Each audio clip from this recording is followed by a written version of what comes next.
আসসালামু আলাইকুম, আমি কানিজ ফাতেমা অর্টা। টেকনিক ইজি এডুকেশনের পক্ষ থেকে সকলকে জানাই স্বাগতম। আজকে মূলত এখন আমরা যে পর্বটি নিয়ে আলোচনা করতে যাচ্ছি সেটা হচ্ছে আমাদের ধাতু। আসলে সম্পূর্ণভাবে এটাকে ধাতুর নাম দেওয়া যায় না, কারণ ধাতু সম্পর্কে যে বেসিক তথ্যগুলো আছে সেটা আমরা আগের পর্বে শিখে এসেছি। আর আজকের যে পর্বটা সেটা হচ্ছে ধাতুর দ্বিতীয় পর্ব, যেটা হচ্ছে মৌলিক ধাতু নিয়ে। আমরা জানি এর আগের পর্বে আমরা দেখে এসেছি ধাতু তিন প্রকার: মৌলিক ধাতু, স্বাদীয় ধাতু, যৌগিক বা সংযোগমূলক ধাতু। তো আজকের যে আমাদের পর্বটা সেটা হচ্ছে কি মৌলিক ধাতু নিয়ে। তাই আমি এখানে লিখে দিয়েছি মৌলিক ধাতু। এই যে মৌলিক ধাতুর যে সংজ্ঞাটা আছে, মৌলিক ধাতুর সংজ্ঞাটা আমরা সবাই জানি, এর আগের পর্বে আমরা জেনে এসেছি। মৌলিক মানে মৌলিক শব্দটা দেখে কিন্তু আমরা অনেক সময় এটার অর্থ বুঝে ফেলি যে সকল ধাতুকে ভাঙা যায় না বা ভাঙলে আর কিছু পাওয়া যাবে না, সেগুলোই হবে আমাদের মৌলিক ধাতু। তো সংজ্ঞা আসলে শিখে কোনো লাভ নেই, আমাদের তো চিনতে হবে, জানতে হবে। তাই এটাকে আমরা একটা ট্রিক্স অ্যাপ্লাই করে মনে রাখবো। এটাকে আমরা এভাবে মনে রাখবো না যে যেটাকে আর ভাঙা যাচ্ছে না বা ভেঙে কোনো কিছু পাওয়া যাচ্ছে না, এইভাবে না মনে রেখে জিনিসটাকে আমরা একটু ভিন্নভাবে মনে রাখবো। তো এটাকে আমরা এইভাবে মনে রাখবো না যে এটাকে ভাঙা যাচ্ছে নাকি যাচ্ছে না, ভাঙা গেলে কোনো কিছু পাওয়া যাচ্ছে নাকি যাচ্ছে না, এভাবে না মনে রেখে জিনিসটাকে আমরা একটা ট্রিক্স অ্যাপ্লাই করে মনে রাখবো। সেটা হচ্ছে, আমরা তো জানি যে আমরা খুব ঘনিষ্ঠ কোনো বন্ধু বা ঘনিষ্ঠ কারোর সাথে কথা বলার সময় তুই বলি, তাই না? তাকে যে তুই কি করতেছিস, বা ফ্রেন্ডদের আমরা তুই করে বলি, অথবা তুচ্ছ করে কাউকে কোনো কিছু বলার ক্ষেত্রে আমরা তুই সর্বনামটা ব্যবহার করি। তো এই যে তুই যে আছে, তুই সর্বনাম বা তুই আমরা যেটাই বলি না কেন, এই তুই সর্বনামের সাথে বা তুইয়ের সাথে যে সকল আমাদের ধাতুগুলো যাবে, যেমন আমরা কখনোই বলবো না যে তুই পড়েন, আমরা কি বলবো? তুই পড়। আবার আমরা কখনোই বলবো না যে তুই খেয়ে নেন, আমরা কি বলবো? তুই খা। ঠিক তেমনি তুই যা, তুই চল, তুই মর, তুই কর, তুই দিয়ে যেগুলো আমরা কি তুই শব্দটার সাথে যে সকল ধাতুগুলো যাবে, অ্যাপ্রোপ্রিয়েট যে ধাতুগুলো হবে, তুইয়ের সাথে যে সকল ধাতু যাবে সেগুলোই হচ্ছে মৌলিক ধাতু। তো আমরা দেখতে পাচ্ছি যে তুই যে শব্দটা আছে তার সাথে আমরা কি পড়, খা, চল, কর, যা, মর, ধর ইত্যাদি যুক্ত করছে এবং প্রত্যেকটাই তুই এর সাথে যাচ্ছে, তাই না? আমরা তো আর কখনোই তুই মরে যান এরকম করে বলি না, তুই মরই বলি, তাই না? তো তুই এর সাথে যেই ধাতুগুলো যাবে সেগুলোকে আমরা মনে রাখবো, সেগুলো হচ্ছে আমাদের মৌলিক ধাতু। তুই এর সাথে যে ধাতুগুলো যাবে সেগুলি হবে কি মৌলিক ধাতু। অর্থাৎ মর, খা, চল, কর, যা, মর, ধর এই প্রত্যেকটাই হচ্ছে আমাদের কি এক একটা মৌলিক ধাতু। আবার এটাকে যদি আমরা বইয়ের সংখ্যা অনুযায়ী ফেলতে চাই, যে দেখেন এই প্রত্যেকটা যে আমাদের ধাতু আছে তাদের কিন্তু ভাঙা যাবে না। যেমন পর, খা, চল, কর, যা, মর, ধর, এদের ভাঙলে কিন্তু আর কোনো কিছু পাওয়া যাবে না। তো এভাবে আমরা এটাকে দেখতে পারি, অথবা আরো শর্টকাটে বা ট্রিক্স অ্যাপ্লাই করে আমরা মনে রাখতে পারি যে তুই ধাতুটার সাথে, অর্থাৎ তুইয়ের সাথে যে ধাতুগুলো যাবে সেগুলোই হবে আমাদের মৌলিক ধাতু। তো এখন আশা করি আপনাদের এখন বুঝতে আরো বেশি সহজ হয়ে গেল জিনিসটা। এরপর আমরা চলে যাব আমাদের মৌলিক ধাতু কয় প্রকার। আমি কিন্তু প্রথম পর্বেই বলেছিলাম যে ধাতু যেমন তিন প্রকার, তার প্রত্যেকটা প্রকার ভেদ তিন প্রকার।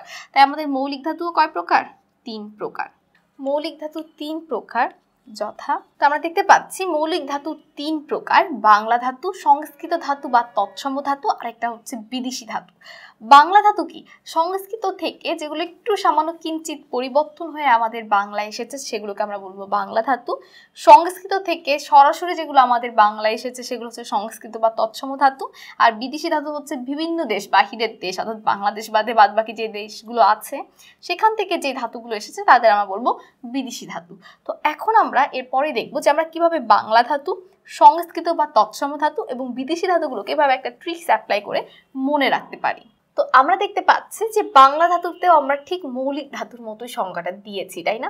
বাংলা ধাতু থেকে তো আমরা লিখেছি তুই যে আমাদের সর্বনামটা আছে, এই তুই সর্বনামের সাথে যেই ধাতুগুলো যাবে, অর্থাৎ মৌলিক ধাতু মূলত আমাদের বাংলা ধাতুগুলোই, যেমন পর, খা, চল, কর, যা, মর, ধর ইত্যাদি কি মৌলিক ধাতু চিনার উপায় ছিল যে তুই সর্বনামের সাথে যেগুলো যায়। ঠিক তেমনি বাংলা ধাতু চিনার উপায় আমাদের একই, যে তুই সর্বনামের সাথে আমাদের যেই ধাতুগুলো যাবে।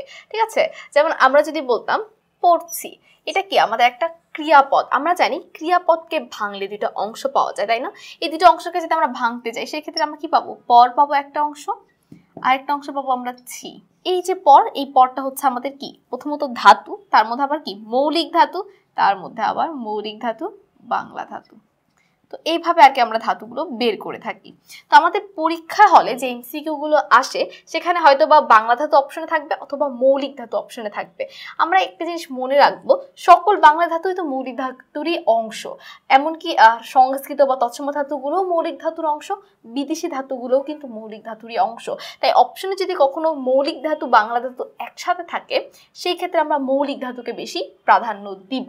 সেই ক্ষেত্রে আমরা অপশনের সঠিক চিহ্ন হিসেবে মৌলিক ধাতুটাকে বাছাই করে নিব। কারণ বাংলা ধাতু কিন্তু মৌলিক ধাতুরই একটা প্রকারভেদ। যেমন ধাতু 3 প্রকার, মৌলিক ধাতু 3 প্রকার, তার ভিতরে একটা প্রকার হচ্ছে আমাদের বাংলা ধাতু।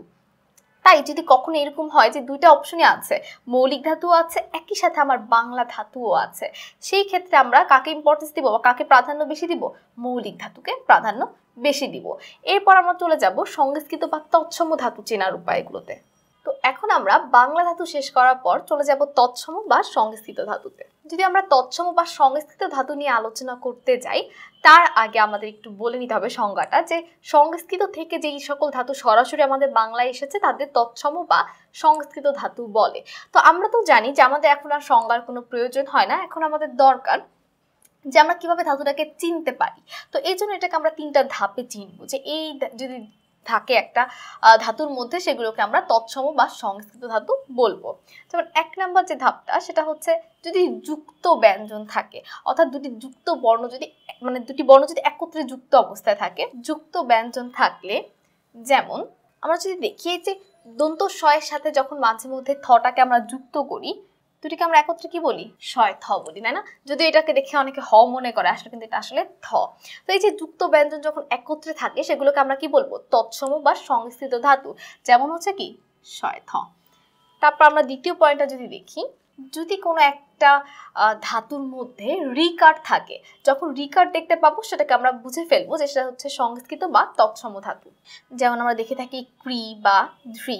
তারপর তৃতীয় যে পয়েন্টটা আছে সেটা হচ্ছে যখন আমরা কোনো একটা ধাতুর মধ্যে জফলা বা রফলা বা ফলাগুলো দেখতে পাবো। এখন কথা হচ্ছে ফলা থাকলে সেটাকে আমরা তৎসম বা সংস্কৃত ধাতু বলবো, কিন্তু আমাদের যে ফলা সেটা আসলে জিনিসটা কি? যেমন রিকার আমরা সবাই জানি, যুক্ত বর্ণ কি বা যুক্ত ব্যঞ্জন কি সেটা আমি বলে দিলাম। এখন ফলাটা আসলে কি? আমাদের ব্যঞ্জন বর্ণের কিছু সংক্ষিপ্ত রূপ আছে, যেমন স্বরবর্ণের কিছু সংক্ষিপ্ত রূপ আছে যাদের আমরা কার বলি, যেমন আকার, রস্যিকার, দীর্ঘিকার। ঠিক তেমনি আমাদের ব্যঞ্জন বর্ণের কিছু সংক্ষিপ্ত রূপ আছে যাদের আমরা ফলা বলে থাকি। এই ফলার সংখ্যা হচ্ছে মাত্র 6টি, কিন্তু এই 6টি ফলা আমরা সচরাচর মনে রাখতে পারি না। যদি আমাদের জফলাটা সবসময় মাথায় ঘোরে, জফলা, আর বেশি জোর হলে আমরা আর কোনো ফলা আসলে মনে থাকেই না। তো এই জন্য যেন আমরা এই ফলাগুলোকে মনে রাখতে পারি, এই জন্য আমরা ছোট্ট একটা জিনিস মনে রাখবো, যে আমরা তো ছোটকালে একটা টেস্টি হুজমি খাই, সেটাকে আমরা অনেকে কি বলে যে মজার লবণ বা টেস্টি সল্ট, আমরা যে এটাভাবে বলি, এটাকে আমরা বাংলায় কি বলতে পারি? এখন অনেকে বলতে পারে যে আপু এত বড় হয়ে মজা বানান পারছে না। মূলত এখানে মজা বানানটা এইভাবে লেখার একটা কারণ আছে, মজার লবণ। এই যে মজার লবণ, যেটাকে আমরা টেস্টি সল্ট বলতে পারি, এই মজার লবণে আমাদের 6টি ফলা আছে। প্রথমটা হচ্ছে আমাদের ম ফলা, দ্বিতীয়টা হচ্ছে জ ফলা, তারপরটা হচ্ছে র ফলা, ল ফলা, ব ফলা, ন ফলা। এভাবে আমরা ছোট একটা ট্রিক্স অ্যাপ্লাই করে আমাদের যে 6টা ফলা আছে এই ফলাগুলোকে মনে রাখবো। ম ফলা, জ ফলা, র ফলা, ল ফলা, ব ফলা, ন ফলা। এই ফলাগুলো কি? আমাদের 6টি ফলা। এই ফলা যখন কোনো একটা ধাতুর মধ্যে থাকবে সেই ধাতুটা হয়ে যাবে কি? তৎসম বা সংস্কৃত ধাতু। আর মজার লবণ এটা আমাদের ফলা হিসেবে আমরা বিভিন্ন ধ্বনিতত্ত্বের অধ্যায়ে মনে রাখতে পারি, তাই এটা অবশ্যই আমাদের নোট করে রাখা উচিত।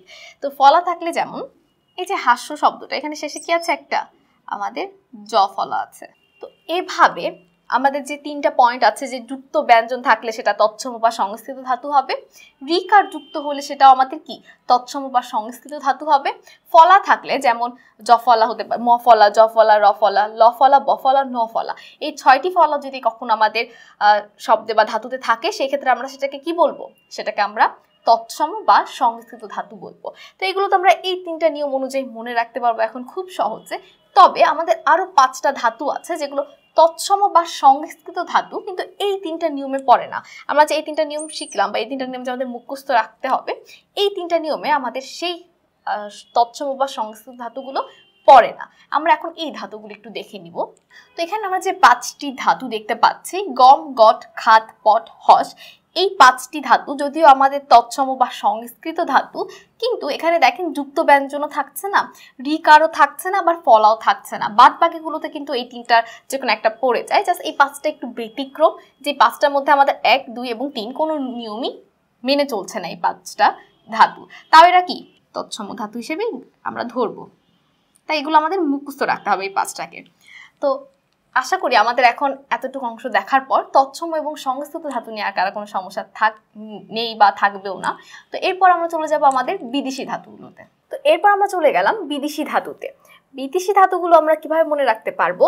হিন্দি, আরবি, ফার্সি থেকে বাংলায় যে ধাতুগুলো এসেছে সেগুলো হচ্ছে আমাদের বিদেশি ধাতু, সেগুলোকে আমাদের একটু মুখস্থ রাখতে হবে। যেমন আট, খাট, চেচ, জম, ঝুল, টান, টুট, ডর, চা, বিগর, ভিজ, ডাক, লটক ইত্যাদি। তো আমরা দেখতে পাচ্ছি এই কয়েকটা ধাতু আমাদের মুখস্থ রাখলেই চলবে, যেগুলো হচ্ছে বিদেশি ধাতু। তো আশা করি আজকের পর্বটি দেখার পর আমাদের যে মৌলিক ধাতু ছিল, আজকে কিন্তু শুধু আমরা ধাতু নিয়ে না, মূলত ধাতুর একটা প্রকারভেদ মৌলিক ধাতু নিয়ে আলোচনা করছিলাম। যার প্রকারভেদে কি ছিল? বাংলা ধাতু ছিল, যেগুলো কি আমরা দুইয়ের সাথে যে দুই সর্বনামের সাথে যে ধাতুগুলো যাবে সেগুলো।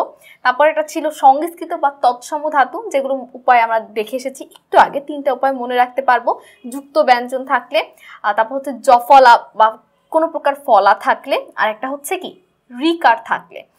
এরপর আমরা চলে আসলাম বিদেশিতে। হিন্দি, আরবি, ফার্সি থেকে বাংলায় যেগুলো আসছে সেগুলো হচ্ছে বিদেশি, যেমন আট, খাট, চেচ, জম, ঝুল, টান, টুট, ডর, চা, বিগর, ভিজ, ডাক, লটক ইত্যাদি। তো এইভাবে আমাদের মূলত মৌলিক ধাতুটা যে আছে সেটা শেষ হয়ে যাচ্ছে। তো সকলকে অসংখ্য ধন্যবাদ এতক্ষণ আমাদের সাথে এই মৌলিক ধাতুর পর্বটি দেখার জন্য। এবং পরবর্তী যে পর্বগুলো আছে আমাদের যে আরও ধাতুর প্রকারভেদ আছে, সাধিত এবং সংযোগমূলক, সেগুলো দেখার আমন্ত্রণ রইল। আজ এখানেই শেষ করছি। আমি কানিজ ফাতেমা অর্দা। আসসালামু আলাইকুম, আল্লাহ হাফেজ।